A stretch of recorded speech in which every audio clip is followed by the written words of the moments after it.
buenas noches, bienvenidas, bienvenidos. Arrancamos la tercera charla magistral del programa Latinográficas. Yo soy Jazmín Acuña, soy editora y cofundadora de El Surtidor. Muchísimas gracias por acompañarnos hoy. Hoy nos acompaña una invitada de lujo, alguien a quien admiro un montón. Ella es Natalia Viana, es periodista y es cofundadora de la reconocidísima agencia pública de Brasil. En toda su carrera ella ha logrado convertirse en una referencia regional y global en periodismo, y hoy nos va a hablar de eso, del oficio, de cómo ella ha confrontado, por sobre todo cómo ha confrontado la desinformación que pone en peligro nuestras democracias en los últimos años, en particular en su país. Antes de recibirla y de hacer la presentación que se merece, quiero, bueno, nada, agradecerles. Para mí es una gran emoción dar continuidad a las charlas magistrales abiertas a la comunidad de este programa de formación. Para quienes no saben, Latinográficas ya va en su tercer año de producción. Es el programa del Surti que busca potenciar el periodismo visual en Latinoamérica. Lo que hacemos es transformar trabajos periodísticos en piezas visuales que son fáciles de leer, fáciles de entender y compartir, ahí donde la información y la desinformación circula, por sobre todo las redes sociales y los sistemas de mensajería, que son los lugares donde la gente se informa, y ahí es donde queremos llegar.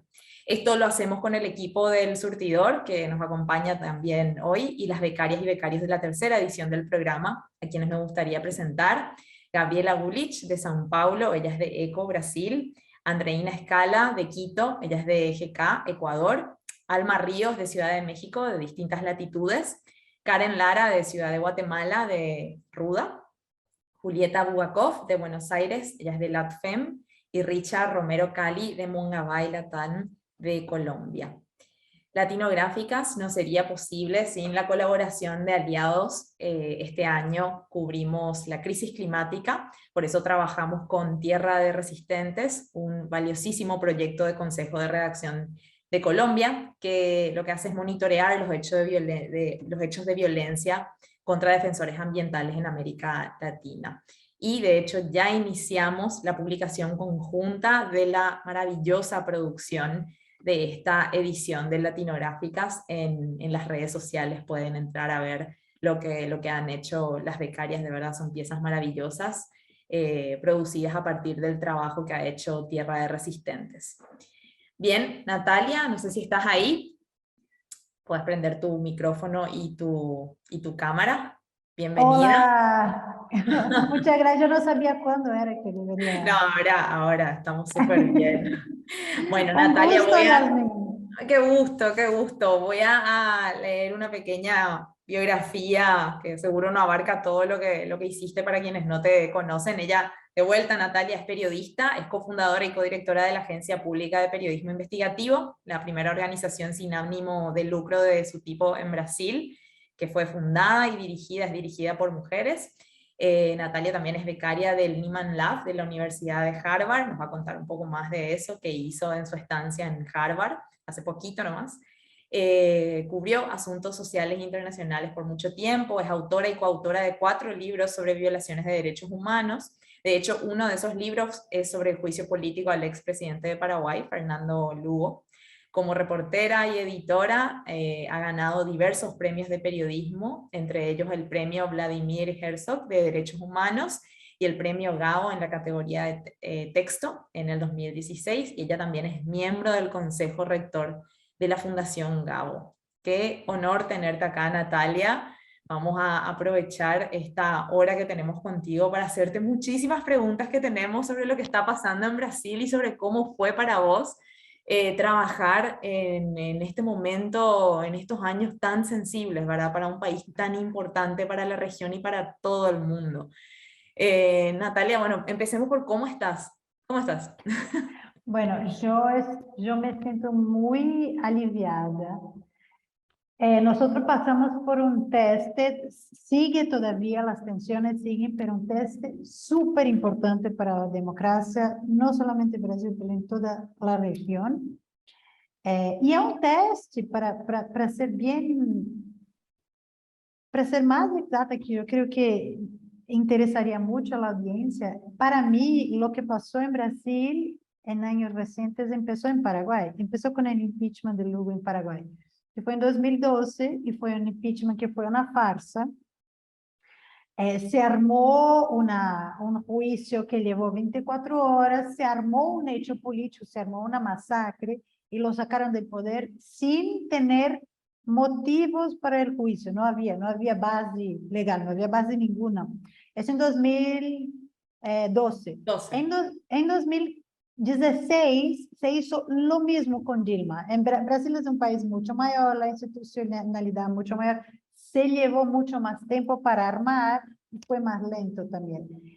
Y desde ahí se empezó una destrucción muy pesada en Brasil, pero yo siempre me acordaba, porque cuando yo estaba en Paraguay cubriendo el impeachment, yo acompañé un debate que pasó la noche anterior en la tele de Paraguay, no me acuerdo, pero el abogado de Lugo decía al otro que estaba acusando, decía, tú no sabes lo que está haciendo. Esto va a tener marcas por años y años. Tú estás rompiendo la democracia. Y él estaba muy nervioso, como, tú no comprendes lo que está haciendo. Y fue exactamente lo mismo que pasó en Brasil. En Brasil, la peora fue muy grande y muy rápida. Entonces, en 2016 se sacó PT, el Partido de Trabajadores del Poder, y muy rápidamente ascendió la ultraderecha, populista y, bueno, casi fascista, o se puede decir fascista al poder, con una rapidez muy estonteante. Claro que influenciado por lo que pasó en Estados Unidos, Claro. pero cuando Bolsonaro ganó, fue un susto para todos, y además Bolsonaro no es un tipo que después se desradicalizó, él se radicalizó, se volvió más radical y empezó a hacer de verdad como que destruir la democracia brasileña por dentro. Entonces, bueno, después fue súper difícil. Brasil, hubo unas movilizaciones, vamos a hablar con más calma de eso, pero la victoria fue súper chica, solamente 2 millones de personas, eso es menos de 1% de la población que votó por Lula, la diferencia, y eso se sentía bastante, había mucho temor que Bolsonaro fuera el reelecto y después qué iba a pasar después. Pero ya estamos en nueva fase, ya pasamos Ya pasaron. el riesgo principal, ya pasó. Pero Bolsonaro amenazó, dio a entender en varias oportunidades que se le preguntó si iba a aceptar una derrota. Él habló de que las elecciones, de hecho sembró dudas sobre la efectividad, la viabilidad, la confianza, ¿verdad?, en las urnas electrónicas. ¿Por qué crees que finalmente acepta su derrota con un margen también tan chiquito, con un margen de diferencia? Bolsonaro no aceptó su derrota. Ok. Él no dijo, yo acepto, él no dijo, yo fui derrotada, nada de eso. Pero él permitió que se empezara la transición y no fue tan duro cuanto fue Trump. Bolsonaro muchas veces amenazó mucho con quiebre constitucional. Yo creo que hay 2 factores muy importantes. El primero es que los militares brasileños no aceptaron embarcar en eso, no quieren, no se quieren meter en un golpe militar. Pero hay otra cosa, Bolsonaro es un cobarde y es mucho más cobarde que Trump. Bolsonaro no tiene, de verdad, y eso se ve en toda su trayectoria, él amenaza, pero al final, cuando llega la hora de tomar una decisión, él recua. Claro, su trabajo principal, y ya era su trabajo en el gobierno, y ahora es su trabajo mucho más, es desestabilizar, crear confusión, caos, etcétera, porque de ahí está su capital político. Bolsonaro no es una persona con relaciones institucionales fuertes, nunca fue, desde que era, Bolsonaro ya estuvo en como 6 partidos políticos en su vida, cambió de partido político cuando era presidente, intentó fundar su partido, no logró, no es una persona en que se puede confiar, por eso él cambia tanto de partido, se pelea con la gente, no es un político muy hábil además, no tiene aliados, tiene algunos aliados, tiene su familia, su núcleo duro es su familia, son los hijos. sabe? É muito diferente de Lula, por exemplo, que é um tipo que tem um núcleo duro de apoiadores, de gente que crê em sua visão, etc. Bolsonaro, su núcleo duro é sua esposa e seus 4 filhos. Aí se vê como é uma pessoa que lo que tem de capital político são os apoiadores que estão se manifestando e, claro, ele tem é o único político que não seja do Partido dos Trabalhadores, que não seja do Partido do PT, que tem gente em la calle. Isso é inédito na política brasileira, porque PT sempre foi o que organizou a gente, os trabalhadores, etc, etc. Pero claro, isso le dá uma ventaja importante na política brasileira. Pero estará um pouco diferente, por exemplo, de Trump, porque Trump todavía tem controle del Partido Republicano, bueno, por todas as tonterias que hizo, pero tiene ese control. Y Bolsonaro no tiene el control de ningún partido, tiene su movimiento, ¿no? Y estas personas que hoy están en las calles, que no quieren reconocer la victoria de Lula, algunos incluso pedían intervención militar, ¿en qué creen? ¿Qué argumentan? ¿Por qué siguen en las calles? ¿Están engañados? ¿Creen que las elecciones fueron corrompidas? ¿O sencillamente son agitadores antidemocráticos? Bueno, como Bolsonaro no aceptó la derrota, Bolsonaro dijo que él dijo que la revolta contra las elecciones es justificada, súper parecida con Trump, pero Trump fue más explícito. Também Trump foi mais explícito, porque nos Estados Unidos não se criminaliza a liberdade de expressão por la primeira emenda de la Constituição. Em Brasil se criminaliza e se criminaliza muito mais. Então, há muita gente, por exemplo, que está na cárcel ou que está severamente processada porque agitou contra a democracia, contra o Supremo. Em Estados Unidos isso não passaria. Por isso que Trump pode falar mais. Bolsonaro é muito medido, mas ele disse que os protestos estão corretos, que eles têm razão de serem indignados, porque as eleições foram injustas. Então, isso les dá um aval, les dá apoio para que sigam fazendo isso. Lo que querem agora, tú decías que algunos quieren intervención. No, todos quieren intervención. Ahora los que están protestando en Brasil, en todos lados, y son mucha gente. Alguien me dio ayer 30.000 personas en Río de Janeiro, en frente al cuartel, quieren un golpe militar, que es una locura, así, pero es totalmente fuera de cualquier cosa. Esa es una demanda entonces que le unifica a todas estas personas que hoy están en las calles, que no quieren reconocer Sí, la victoria. al final es lo que sobró, ¿no? Los que están ahora en la calle son los más radicales de los bolsonaristas, pero una vez más son los más fieles a él bueno, y son unos grupos que también se amplifican. Esto pasó también en Brasil y también en Estados Unidos. Son gente que no necesita de tanta fuerza, porque en redes sociales están tan organizados que cada cosa que se hace se multiplica así de manera asustadora. Se crea una ilusión. Se crea una ilusión, por ejemplo, de que ahora Brasil, ayer en Twitter, se hablaba en guerra civil, que es una locura. Y además nunca hubo en Brasil, es una cosa importada de los Estados Unidos, porque nunca hubo guerra civil en Brasil. Entonces, se amplifica, se crea una ilusión. Yo creo que Brasil paralelo, realidades distópicas, disonancia cognitiva, son esos los terrenos de lo que estamos viviendo ahora. Wow. Estas no son, o sea, son una de las muchas elecciones que cubriste, de varias elecciones que cubriste. Sobre eso te quería preguntar, ¿qué cambió en estos últimos años que no veías, que no viste en elecciones anteriores? La desinformación, la disonancia cognitiva, son esos los elementos que hacen a esta carrera electoral diferente a anteriores, o qué más, o la violencia, la sentís exacerbada, la ves mucho más mucho más prominente. Bueno, la verdad, lo que está pasando, a mí cubrir ese proceso fue muy tenso, muy sufrido, pero también fue súper interesante, porque la verdad es que Trump inauguró una nueva era política en el mundo, no es solamente en Estados Unidos. Y Brasil importó absolutamente todas las principales lecciones de Trump. Incluso nosotros en la Agencia Pública investigamos las conexiones con bastante detalle, porque son la misma gente que está dando consejos sobre cómo proceder. ¿Qué pasa?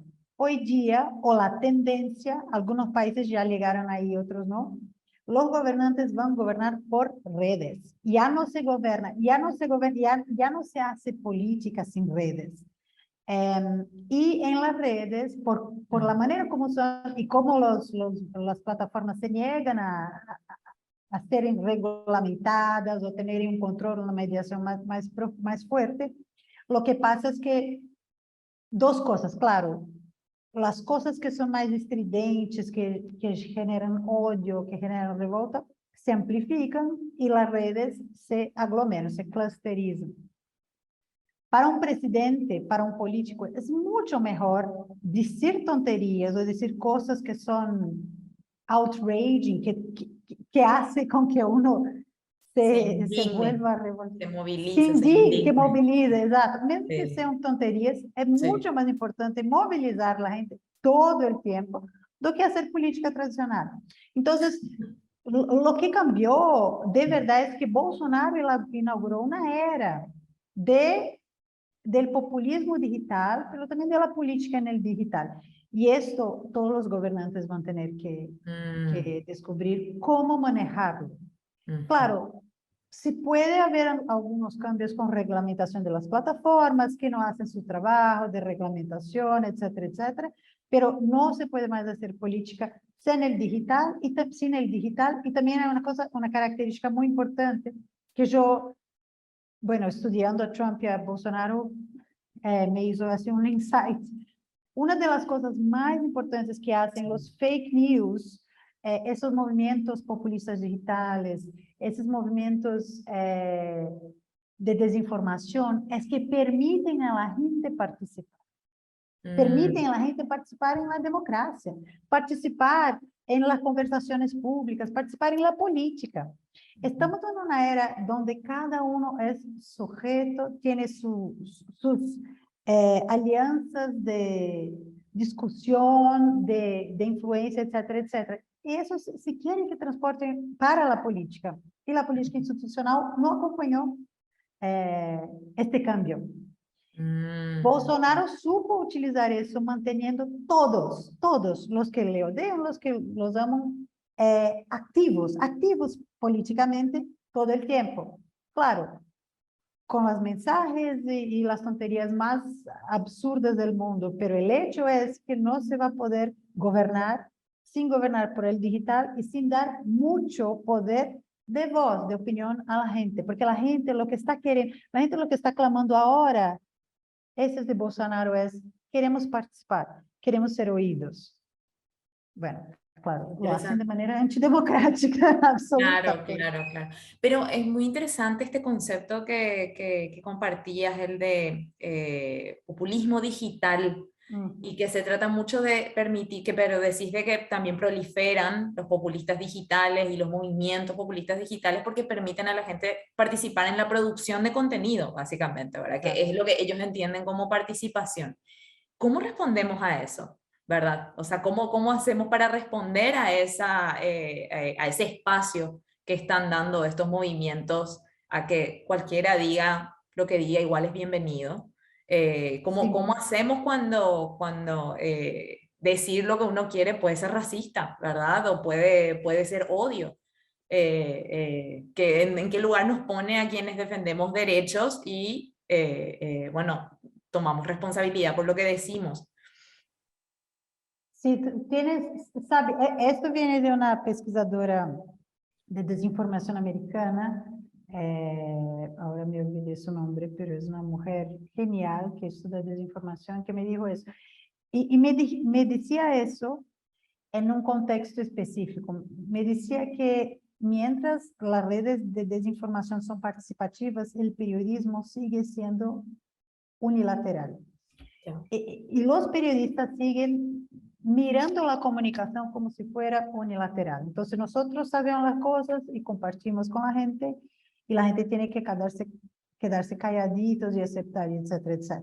Bueno, claro, ustedes en Latinográficas y en el surte ya tienen una concepción mucho más evoluida de qué es el periodismo en este nuevo mundo do que nosotros. Nosotros en la agencia pública hacemos periodismo bien tradicional casi, porque son largas reportajes, etcétera, etcétera, etcétera. Yo creo que el periodismo tiene que reinventarse, pero completamente. Y te digo, Yasmín, yo no creo que ningún medio en todo el mundo logró hacer el tránsito. Hay tantos cambios de la manera que las personas perciben su vida, la cognición, lo que importa, cómo consumen noticias, cómo ven la política, cómo ven seu papel, cómo ven el mundo, cómo ven el futuro. Yo creo que nosotros estamos muy lejos de llegar ahí. Pero como periodistas, una cosa es fundamental. No se puede hacer más periodismo unilateral y no es también, hay que escuchar a la audiencia. Hay que crear maneras de que la audiencia participe de un lado, pero también que se eduque la audiencia, que se haga media literacy, pero no es, una vez más, no es como nosotros sabemos todo eso. No, hay que construir el conocimiento conjuntamente. Claro, hay que llegar a consensos sobre qué es real y qué no, ¿verdad? O sea, eso solamente se crea en diálogo, con las audiencias. Sí, y además, teniendo en cuenta que esos movimientos que atacan el más básico del real van a seguir y van a seguir con fuerza. Y eso va a ser una realidad que se tiene que aceptar. No es que siempre van a ganar, pero siempre van a estar ahí. Total. Entonces, tenemos que disputar la atención de la gente con un montón de empresas y también con un montón de movimientos que quieren llevarlos para los lados más locos y tenemos que luchar por ellos. Total. Tomaron protagonismo en estas elecciones, por lo que estuve leyendo, los influencers. Un influencer como por ejemplo Felipe Neto, que ayudó a desmentir muchos bulos. ¿Cómo ves este protagonismo de este tipo de generadores de contenido? Son casi como para mí, ¿verdad? Interpelan la práctica periodística, estas personas que generan contenido en redes que no son periodistas, pero que están complementando el trabajo periodístico. ¿Cómo lo ves? Sí, yo de verdad es una buenísima pregunta. Nosotros en 2020 lanzamos un proyecto que se llama Reload, y la idea era justamente hacer la conexión entre periodistas e influencers, porque yo no sé si es lo mismo en Paraguay o en otras partes, los influencers, los youtubers acá y los influencers son mucho más leídos, escuchados, assistidos do que los periodistas, claro, porque tienen un lenguaje, porque escuchan a la gente, tienen un manejo completamente diferente. Y empezamos a hacer algunos videos y etcétera. Pero el reverso también pasó en Brasil. Los influencers vieron que el país se estaba yendo ya se estaba yendo al abismo y que ellos, como tenían mucha influencia, deberían bueno, a empezar, educarse, hacer alianzas, pero también abrazar y empeñarse en la pelea para que se derrote el bolsonarismo, que es una fuerza fascista. Entonces, ellos también se educaron. Felipe Neto, que fue fundamental en las elecciones, es un tipo que fue como el primer youtuber brasileño. Yo tengo un sobrino que hoy día tiene 22 años, creció con Felipe Neto haciendo cosas de juguetes, de games, etcétera, etcétera.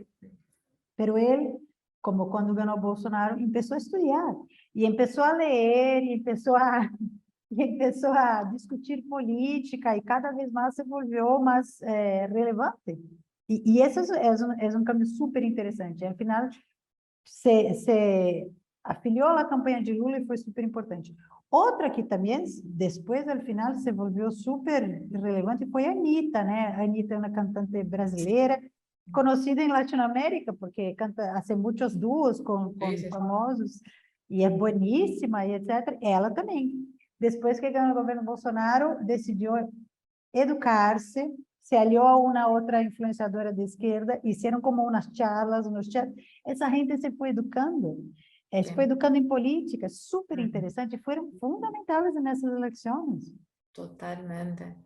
Y el fact-checking, esto se discute mucho, el chequeo de información, ¿verdad? Y su efectividad, pero quiero saber qué pensás, cuánto sirve para desterrar realmente bulos, desinformación. En Brasil tienen experiencia en esto, hay medios que se dedican exclusivamente a verificar información, ¿verdad? Y que trabajaron durísimo tratando de desmentir la maquinaria de la usina de desinformación que fue el gobierno de Bolsonaro, ¿verdad? Y Bolsonaro mismo. Eh, pero se habla mucho también de las limitaciones del fact-checking, ¿verdad? De que justamente carece de este atractivo emocional que tiene a veces la desinformación que circula por grupos familiares, etc. ¿Cuál es tu opinión sobre este género, ¿verdad? De chequeo de información? Bueno, en verdad yo tengo mucho que decir sobre eso, porque yo fui, nosotros, la Agencia Pública, fuimos la primera media digital que hicimos fact-check en Brasil en 2014. Después Ujú. lo hicimos 2014, 2016, 2018 en las elecciones. Y cuando llegamos en 2018, por primera vez percibimos que no bastaba el fact-check. Y además, como cuando empezamos éramos solamente nosotras y después cuando decidimos no más hacerlo, todas las grandes redacciones de Brasil ya lo hacían. Entonces estamos compitiendo con gente que tiene mucho más recursos y a nosotros no nos importa. Nuestro impacto ya estaba ahí muy claro. Pero empezamos a ver que los fake news ya no eran acá y allá, sino que se montaba una industria e se utilizava a desinformação como arma política fundamental ao bolsonarismo, fundamental para a governabilidade do bolsonarismo e também fundamental para mantê-lo ativo, para manter sua base muito enamorada de ele. E desde aí, então, começamos a analisar e tentar compreender que redes eram essas, como se financiavam, que eram as histórias que estavam sacando e como influenciava a opinião pública. Houve, claro, grande salto nosso como investigadores de compreensão quando começou a pandemia, porque em la pandemia Bolsonaro uma vez mais copiou a Trump e foi negacionista e puso su gente para hacer ruido en el debate público, que si uno mira, estaba más o menos bien organizado. Había la OMS, habían los gobiernos de los estados, las provincias, que estaban muy de acuerdo con la OMS, y él trabajó para crear una duda, para crear un disenso, que es lo que hacen siempre. Criar el disenso, crear la duda es necesario para ellos. Sí, para él, sí. Y fue súper bien sucedido. Bueno, no fue tan bien sucedido políticamente, porque al final hicimos todas las políticas, hicimos vacunación, ¿no? Compramos máscaras, etcétera, etcétera. Pero al final el casi ganó las elecciones con menos de 2 milhões de votos, después de haber matado. Brasil foi o segundo país que mais matou gente en COVID, después de Estados Unidos. Sí. En los dos casos, el único motivo, la única razón fueron políticos que tenían matar gente como política de gobierno. Wow. Entonces, en este tanto, nosotros investigamos mucho y percibimos ahí que hay una relación entre lo que se pasa en el mundo real y lo que se pasa en las redes. Y esta, más o menos, lo que pasa es el siguiente, y Trump hace lo mismo. Se crea un hecho político que no existe. Se crea un movimiento que no existe. Entonces, por ejemplo, Bolsonaro contactó a sus aliados en diferentes ciudades y en algún momento se ordenó que ellos salieran a las calles en sus coches hacer protestas contra, contra la, ¿cómo se dice? La cuarentena. La cuarentena, contra la cuarentena. A decir, la economía va a sufrir. Pero eran así, no era mucha gente, se puede unas 40 personas en sus coches en cada ciudad, y eso se multiplicaba en las redes. Y ahí otra gente, incluso robots y no robots, gente contratada y gente no, amplificaba la mensaje. Y al final, la mensaje ganaba vigor público. Con eso, en que pese la gran mayoría, como 70% de las personas eran favorables a la cuarentena, Bolsonaro logró demitir su ministro que apoyaba la cuarentena y poner ahí un general que le obedecía. Es así que opera el bolsonarismo. Crea realidades que tienen relación en el real, pasan al virtual, se exploden y ahí vuelven a tener consecuencias en el real, en la vida real. Es súper interesante, es una mistura absoluta de los O sea, dos. la simbiosis, desinformación, bolsonarismo, es como que el bolsonarismo no existe sin la desinformación o la creación de hechos políticos que no, verdad es que no existen, ¿verdad? Pero sí bien, Exato. claro. En el Gabo estaban discutiendo yo con un periodista que yo creo que de El Salvador, que decía que Bukele no Sí. existe sin las redes, Bolsonaro tampoco. Mm. Si se saca todas las redes y todos los bolsonaristas en las redes, no hay bolsonarismo. Es necesario, estas huellas de desinformación son súper necesarias para que sobrevivan. Y ahí el rol de las plataformas, ¿te parece que hicieron lo suficiente o no o podían haber hecho más para frenar la desinformación? Finalmente ellos, bueno, Twitter sacó a Trump de la red social, lo hizo con Trump. ¿Qué pasa con el resto de los autoritarios wannabe? ¿Qué pensás del rol de las plataformas? ¿Tenía que haber hecho más? Sí, por supuesto. Yo creo que las plataformas tienen el peor error que se puede tener, porque las plataformas dicen que son la plaza pública, pero no actúan como si fueran plaza pública. Dicen que no son medios, pero actúan como medios. Dicen que no hay mediación y hay muchísima mediación. Y crean también una ilusión en su discurso y todo lo que quieren es que no sean regulados por gobiernos, lo que también es absurdo, porque además son empresas americanas que están aquí en Brasil, utilizando los mismos algoritmos, las mismas visiones de mundo de Estados Unidos. Hicieron muchísimo más de lo que hicieron en las otras elecciones, pero por presión social que fue gigante.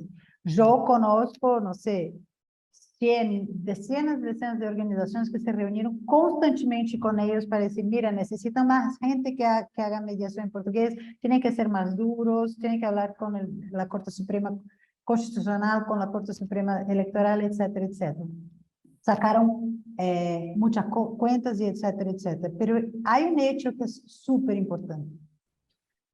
Para las redes, esta guerra es buena. Gana mucha más plata, pero mucha más plata. Te doy dos datos. El sitio que más pagaba anuncio político antes de las elecciones se llama Brasil Paralelo. Es una organización, una empresa que crea documentales de mentira. Reinventam la historia brasileira a decir, por ejemplo, que nunca hubo ditadura militar. Dicen que no hay prueba de tortura. É uma operação criada para criar falsidades.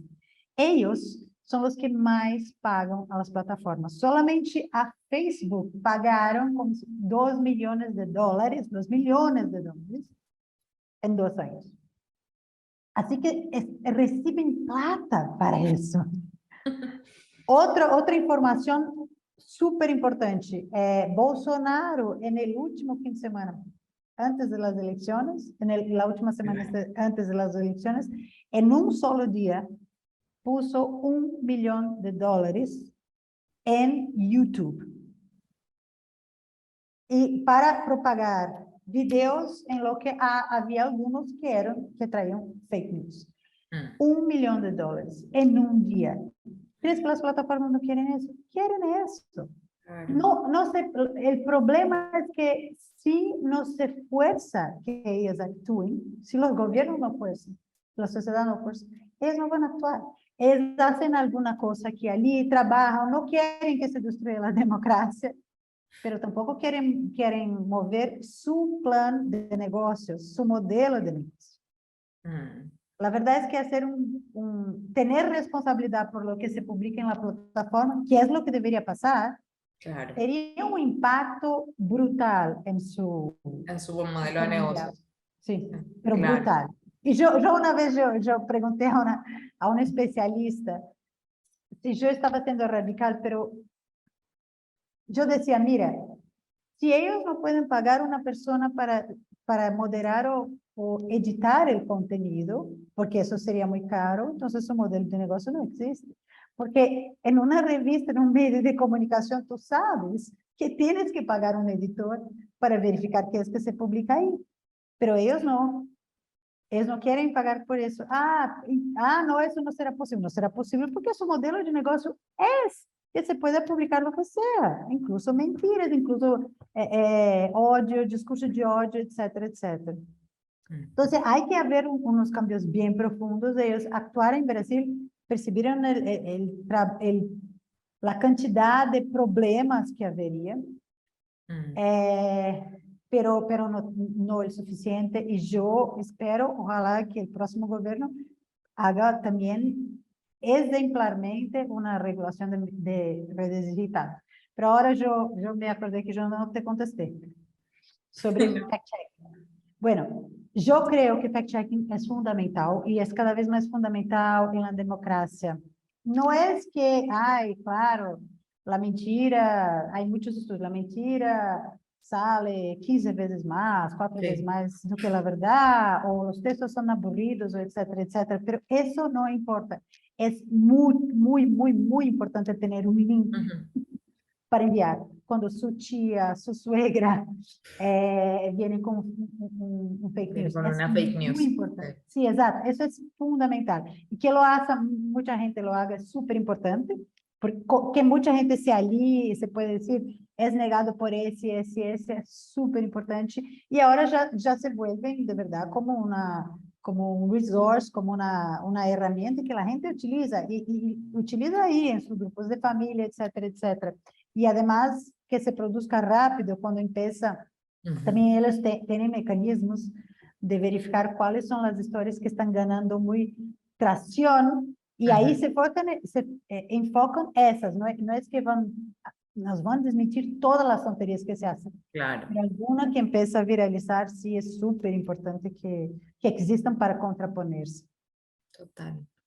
¿Y cómo hizo tu equipo para decidir qué cubrir en las elecciones? Porque hay tanto, bueno, yo decía, es un equipo chico, pero son 40 personas, pero de igual manera hay demasiado que atender, ¿verdad? En términos informativos, ¿cómo decidieron ustedes, Nati, qué sería de valor para la audiencia de agencia pública? Sí, bueno, pasaron muchísimas cosas en las elecciones. Además de la crisis de desinformación que ya veníamos estudiando desde 2018, pero que yo aprofundé la reflexión y los métodos cuando estuve en Estados Unidos, en Harvard, porque estudié los métodos de Trump y ahí pudo organizar una cobertura más o menos ya con un poco más de reflexión y mirando un poco las redes y las conexiones con Estados Unidos.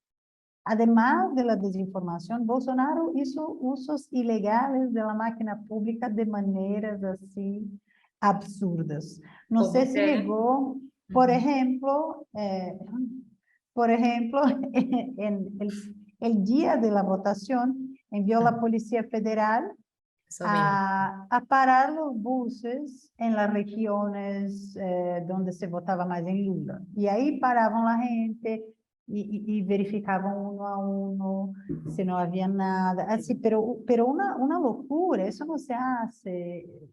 Se cambió se aumentó los sueldos a toda la gente, etcétera, etcétera. Entonces, y claro, la prensa también estaba intentando, bueno, acusar todos los golpes, ¿no? Fueron muchos golpes de Bolsonaro. Pero nosotros siempre tenemos como somos una organización chica, si comparado con los medios tradicionales, nuestro pensamiento siempre es, y además somos solamente de investigación, nuestro Sí. pensamiento siempre es, ¿qué es que podemos mirar que nadie está mirando? Ok. ¿Qué es que podemos traer que nadie está trayendo? Entonces, aprofundamos mucho en la cobertura de desinformación, nos infiltramos en algunos grupos, captamos Ajá. declaraciones criminales, amenazas, mantenimos mucho contacto con las poblaciones de la Amazonía, porque también se empleó la violencia contra esa gente. Hicimos una cobertura de la violencia electoral también, porque tenemos ahí un método já estabelecido que adiciona todos os casos de violência eleitoral e nosso é o levantamento mais completo e isso também já havíamos feito desde o outro ano. Trabalhamos para identificar e publicar casos de assédio trabalhista, que é uma coisa seríssima que também passou. Sabem, assédio trabalhista são empresários bolsonaristas que estavam pressionando seus empregados a votar por Bolsonaro. Wow. Sí, eso pasó muchísimo y de muchas maneras. Por ejemplo, decir, si Bolsonaro no gana, la empresa tendrá que cerrar y perderá su empleo. O propaganda, voto em Bolsonaro, outros tipos de coisa. Quando vão votar, palestra. Ou Claro. amenazar, pero também prometer bônus de salário se votam em Bolsonaro. Todas essas coisas são ilegais.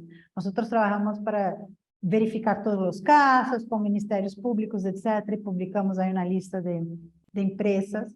Agora também estamos verificando que há prefeituras, como se diz, alcaldias que fizeram isso em todo o Brasil, então estão buscando esses casos e publicando. Assim que houve muito trabalho. Nós nos focamos em lo que es que la gran prensa no estaba mirando.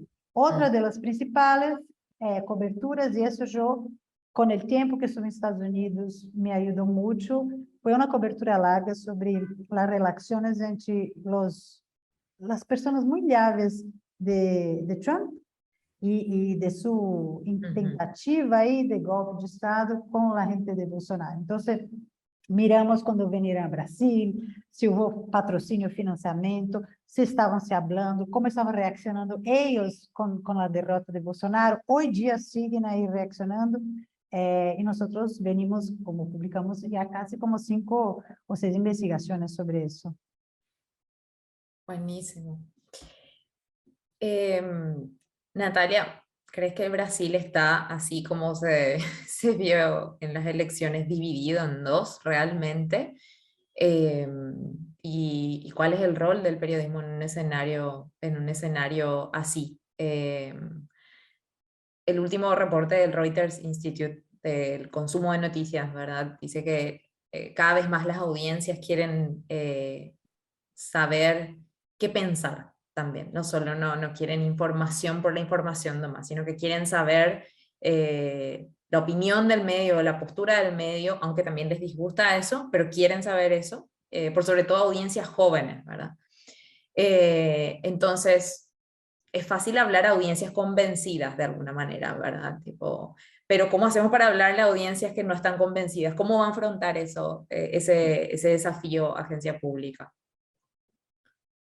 Bueno, es un desafío gigante. Yo creo que no es que el país está dividido, el voto fue dividido, pero hubo muchos factores y además en las elecciones, como, mira, en Brasil es obligatorio votar.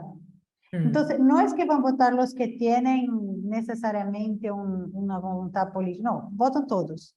Y mucha gente decide en la mañana.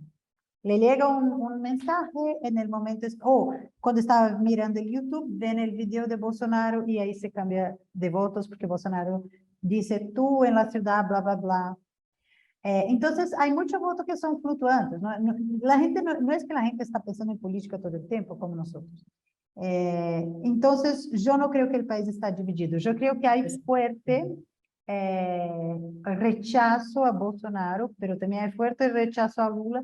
Pero el rechazo a Lula ya estaban apuntando como 45%, pero yo creo que eso va a bajar a unos 30%. No va a ser un gobierno fácil, porque la verdad es que Lula pasó por un proceso muy difícil, donde la prensa ayudó mucho a convencer al pueblo que él era un corrupto, el mayor corrupto de la historia de Brasil, etcétera, etcétera. Y además la prensa nunca dijo que estaba errado, nunca.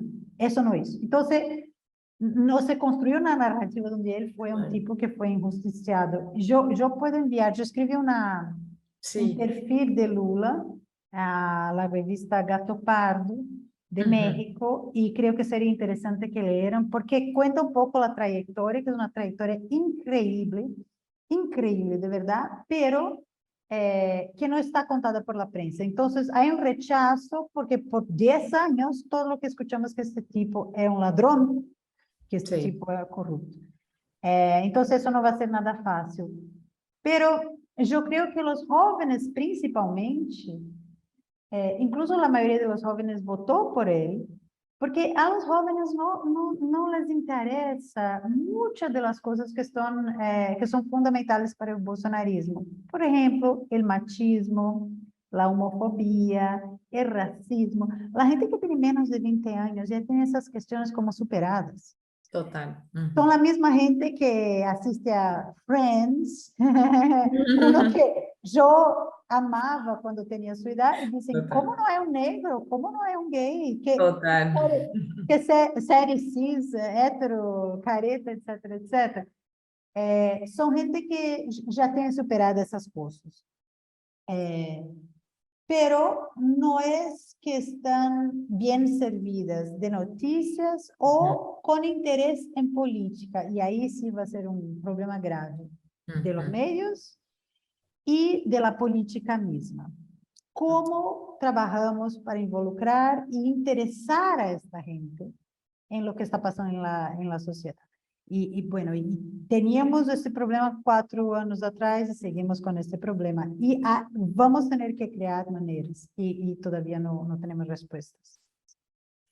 Eh, bueno, ahora tocaste un poco en esto, ¿verdad? En en las nuevas políticas también, que son las políticas de reivindicación de las identidades, de las diversas identidades de nuestras sociedades. Eh, Hay algunas personas, bueno, de hecho no son algunas, nomás son muchas, que dicen que son, por sobre todo en el progresismo, que estas políticas de identidad han hecho, han alienado a las masas trabajadoras conservadoras, ¿verdad? Y que de hecho las han como marginado hacia la derecha también, ¿verdad? Hoy tenemos a gente trabajadora votando en Estados Unidos por Trump, y gente que ha sido beneficiada, familias que han sido beneficiadas con los programas sociales que impulsó Lula en sus dos gobiernos, que han votado también por Bolsonaro. Y muchas veces ahuyentadas con fantasmas creados como la ideología de género, y cosas similares, ¿verdad? ¿Cómo resolvemos esto?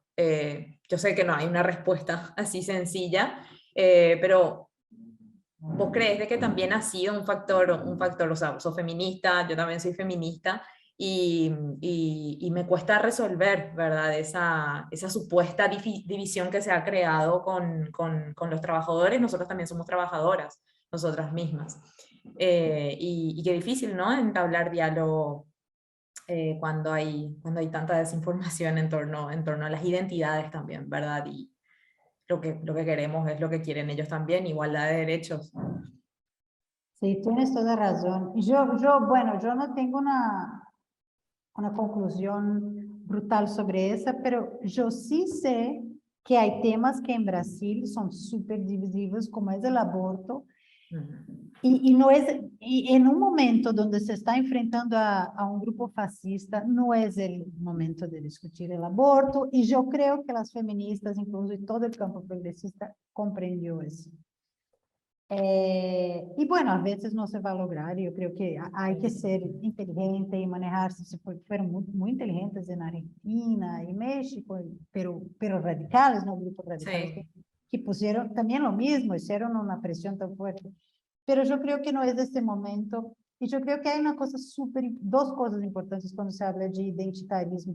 El primer es intentar eh, eh, la cosa de censurar el otro. Eso es el peor. Es decir, que tú no puedes hablar sobre eso porque no es periférico, no es de una manera, no es de otra, no es de otra.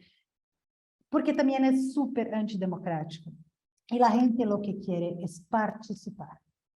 Como dije. Entonces, yo creo que eso ofende a mucha gente, por un lado. Por otro lado, y ahí yo no sé cómo avanzar con eso, pero yo estoy segura que uno de los problemas con lo que es identitarismo es la tentativa de sacar de la gente su historia propia y su historia de amor, es decir, su padre era racista, su creación es una mierda, tú no sabes de nada, ¿sabe? Y yo creo que hay que aprender, si no a decir que tú estás certo, que no estaban certos, estaban errados, pero de una manera que se permita la transición suave y comprender que alguna gente no va a transicionar a una nueva visión de mundo, pero alguna gente no. Pero hay que trabajar de manera suave, que no sea, no puede hablar, es hombre, no puede hablar, no puede hablar sobre reproducción, sobre mujeres, este tipo de Ya, coisa que exclui as pessoas da conversação, eu creio que isso daña. E, ya. además, política é aliança. E política, a melhor política é a aliança com tu adversário, é a aliança com gente com quem não estás de acordo. Política é negociação, é o único que há. Se não é política, há guerra. É por isso que criamos a política. Claro, totalmente para resolver los conflictos, sí. Estoy totalmente de acuerdo contigo, Natalia, tengo que decirlo. Necesitamos consensos amplios, o si no van a seguir ganando autoritarios. Exato, Bueno, eso es lo que exato. pasa, totalmente. Yo también soy una militante de encontrar esos puentes que nos permitan generar consensos amplios para tener poder, ¿verdad? El poder que necesitamos para cambiar lo que necesitamos cambiar, ¿verdad? Sí. Sim, eu vou citar a Fidel Castro, né?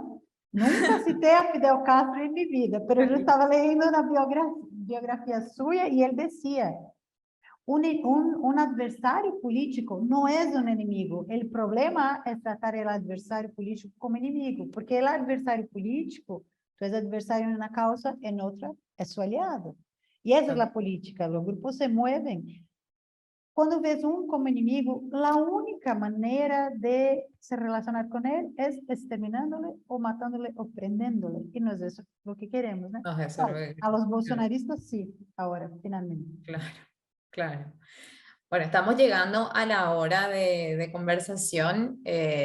Si quieren dejar preguntas ahí a quienes nos están escuchando, pueden hacerlo en el chat, en la caja de comentarios que yo voy a pasar las preguntas a Natalia. Yo tengo muchas todavía, pero tampoco quiero tenerla acá mucho tiempo más, seguro tiene cosas que hacer.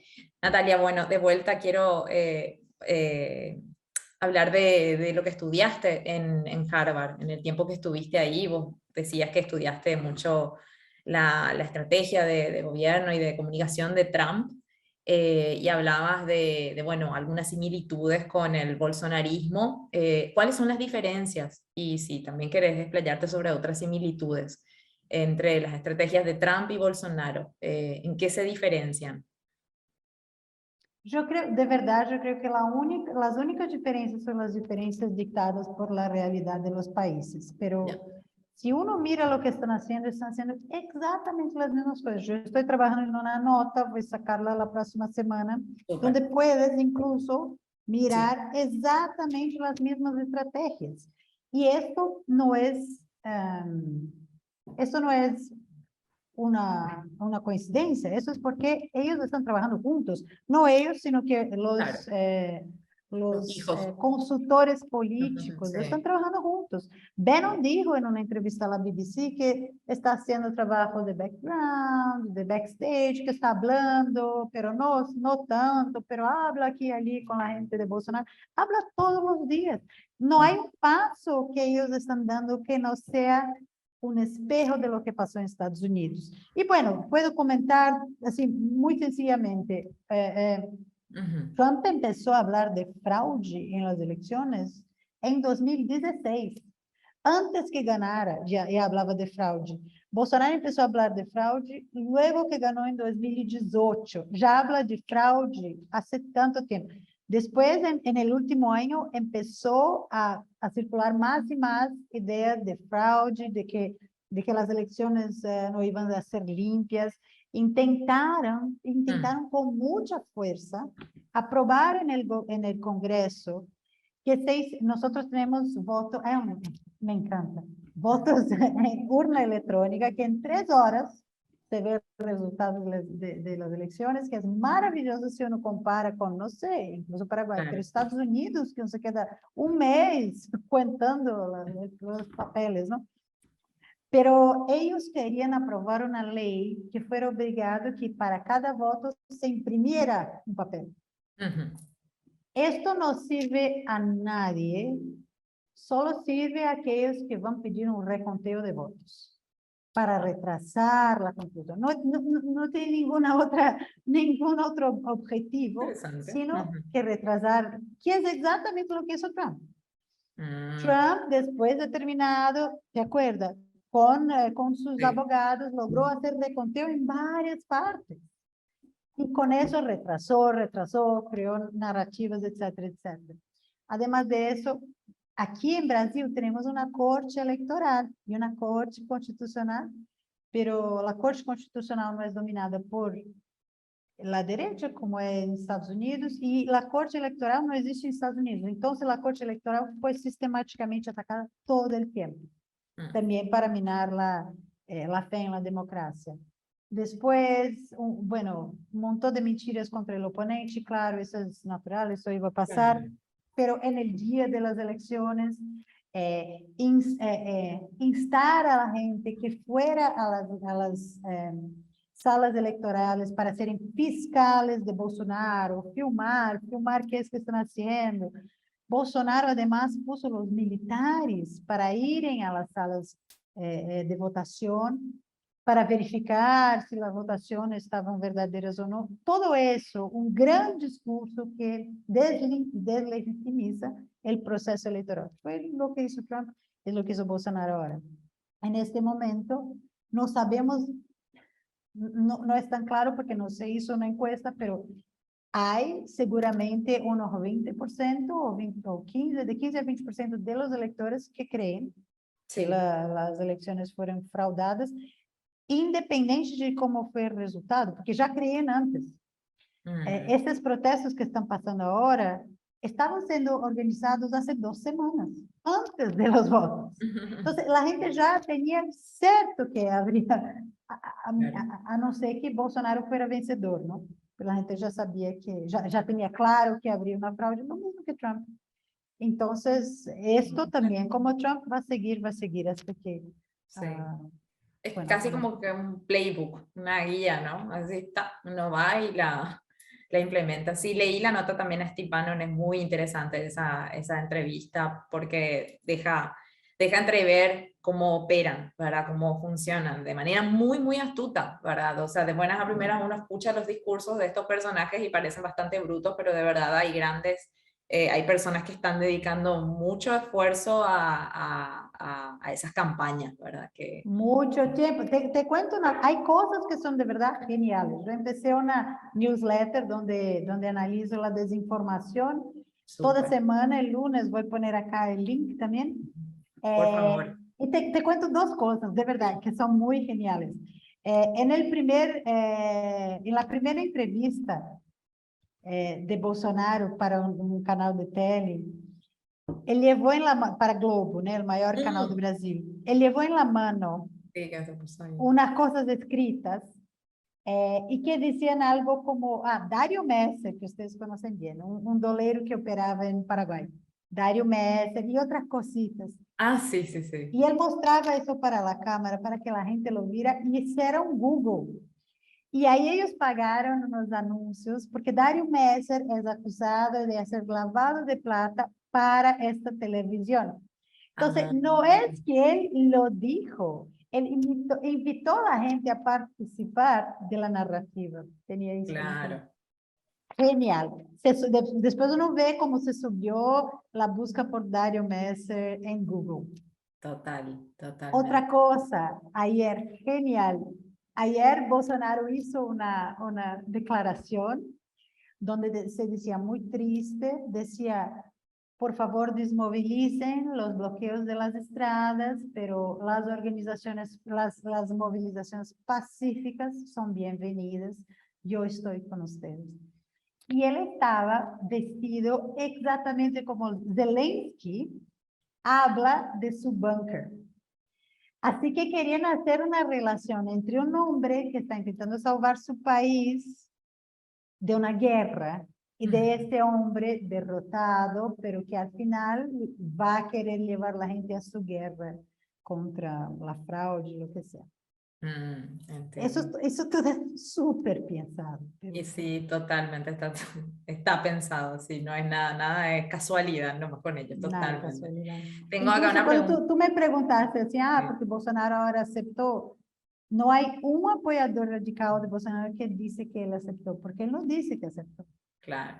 Es muy hábil en la elección de sus palabras también, porque finalmente Es sí permite crimen la eso. transición, claro, pero no lo dice, entonces hasta que no lo diga, sí, es muy hábil. Acá hay una pregunta de Alma Ríos que tiene que ver con la compra de Twitter por parte de Elon Musk. Y quiere saber qué pensás que va a pasar con la libertad de expresión en esa plataforma. Y bueno, Musk está hablando de cobrar $8 mensuales o una cosa así para verificar las cuentas y darle mayor visibilidad a los que paguen. Seguro estuviste siguiendo un poco eso también, si te dio el tiempo. Ay, eh, Sí. perdona, ¿me puede repetir? Sí, claro, Elon Musk, ¿qué pensás Elon de Musk, la por compra de Dios. Twitter? No, mira, Elon Musk es un tipo de derecha, incluso vino a encontrar Bolsonaro y quería que Trump volviera a la plataforma. Pero es un tipo de negocios. Yo no creo que es un loco, no es así un tipo de My Pillow y no es un Trump. Yo creo que Elon Musk va a percibir que el problema es mucho mayor de lo que está pensando que es. Y si él hace una cosa mala, las la empresa pierde valor, etcétera, etcétera. Y no es que trayendo la ultraderecha a la empresa de vuelta Ver mejor. va a mejorar, él va a hacer lo que es mejor para su empresa. Total. Y sí, no creo que va, de verdad, no creo que va a cambiar tanto. Es posible que se sea menos fuerte en contra de los campistas y etcétera, y creo que a él no va a le importar nada lo que pasa en otros países, porque no le importa. Entonces yo creo que el miedo tampoco es totalmente fundamentado. Él va a hacer lo que beneficia su empresa. Hoy día, su empresa logró, de alguna manera, tener una cierta respetabilidad, porque está combatiendo de alguna manera los fake news. Hay movimientos como el movimiento de Sleeping Giants que apunta y exigen que la gente retire anuncios de sites que son de fake news, etcétera, etcétera. También hay una organización de la sociedad que quiere que se retiren los fake news y eso no se puede ignorar. Claro. Una pregunta de Mandy Barrios dice, más preocupante que el propio Bolsonaro son sus seguidores. ¿Cuáles son las mejores prácticas para cubrir a estos grupos organizados en las calles, sus protestas, sus demandas también? ¿Cómo lo harían desde agencia pública? Eso es súper complicado, viu? Porque... Y ahora llegamos a un momento que es de mayor radicalización, porque hasta ahora su objetivo era elegir a Bolsonaro. están buscando votos. Ahora quieren un golpe militar, quieren que los militares vuelvan al poder o algo así. Son gente radicalizada que agridem a la prensa. Hoy día tuvimos un periodista nuestro amenazado. Son gente que cree que la prensa es el enemigo. Otra cosa que Trump transmitió a Bolsonaro. Pero no es difícil investigarlos. Eso es lo mejor. Porque no son así los más inteligentes del mundo. Entonces, por ejemplo, decía este reportero nuestro que está ahí en los roadblocks que la gente no va a dar entrevista. Se puede sacar fotos de sus autos, de sus placas, descubrir quiénes son. Nosotros estamos mirando quiénes son las empresas que están apoyando esos protestos. Nosotros estamos buscando las... La respuesta es el siguiente: hay que buscar las institucionalidades que apoyan a esa gente. Ese es el problema. ¿Dónde está la plata? ¿Dónde está el apoyo? Unos cuantos sin plata, sin empleo, sin nada, no van a lugar ningún. El movimiento crece porque hay redes de apoyo. Empresarios, plata, deputados, vereadores, representantes del pueblo involucrados en eso, y también redes digitales. Y todo eso son como si fueran digitales de discursos golpistas que se puede registrar y publicar. Y ahí, obviamente, si uno tiene una justicia que está interesada en investigar y juzgar a esta gente, que es el caso de la brasileña en este momento, se puede avanzar mucho. Claro que si la justicia estuviera cooptada o si no actuara, sería mucho más difícil. Pero en Brasil, incluso porque Bolsonaro fue tan brutal contra la justicia en general, los jueces, ahora la justicia, estoy segura que va a venir. Wow. Y esta es una cosa buenaza para nosotros. Total, qué importante la institucionalidad ahí, ¿verdad? Uno creo que no valora eso hasta que lo pierde, ¿verdad? Sí. Que son de verdad salvaguardas para frenar este tipo de movimientos y personajes reaccionarios que van contra todo. Y van, en realidad, lo único que quieren es su poder. Y usan a la gente, ¿verdad?, para avanzar sus intereses totalmente. Qué importante ahí la institucionalidad, la independencia de los poderes, sin duda, Natalia. Y bueno, eso también te quería preguntar, ¿crees que van a juzgarlo a Bolsonaro? Un comité o una comisión del Congreso de Brasil había hecho una investigación sobre su manejo de la pandemia y llegó a conclusiones muy graves o sea, pedían de hecho que lo juzguen por crímenes de lesa humanidad. Su negligencia fue criminal, siendo él mandatario, ¿verdad? Y bueno, eso igual es una comisión del Congreso, pero me pregunto si hay posibilidad que se lo juzgue a él, bueno, su familia también, que tiene varias denuncias de estar involucradas en ilícitos, el asesinato de Mariel Franco, que todavía no ha sido del todo esclarecido. Sí, va a pasar algo súper interesante ahora en enero, porque Bolsonaro fue elegido diputado federal por primera vez en 1990. Desde entonces fue reelegido por 32 años. Y los diputados y los jefes de ejecutivo acá en Brasil tienen un estatus legal que es diferenciado. No pueden ser juzgados por la primera instancia, por la justicia común, sino por el Supremo Tribunal Federal, la Corte Constitucional. ¿Qué pasa? Es que llevan años para juzgarlos y al final no se les condena, etcétera, etcétera. Sí. Ahora, todos los crímenes, no solamente esos, pero todos los crímenes que Bolsonaro cometió en 32 años van a poder ser accionados desde la justicia primaria en todo el país. Yo estoy segura que habrá un montón de ministerios de fiscalías haciendo procesos contra Bolsonaro. Yo creo que si él sigue libre, va a ser una pesadilla su vida, porque le van a procesar de todos los lados. Y en temas de, por ejemplo, pandemia, cualquier uno en Brasil le puede procesar. cualquier ministerio público, fiscalía, donde se murió una persona, le puede procesar por negligencia. Yo creo que va a ser difícil para él. Bueno, con estas palabras creo que se entiende muy bien porque se quería aferrar al poder. Así que me Sí, parece que queda más claro, tiene mucho sentido. sí. Totalmente. Sí. Natalia, muchísimas gracias por tu tiempo. Vamos a cerrar con esto. En nombre de todo el equipo del Surti, para nosotros es un verdadero honor haberte tenido acá.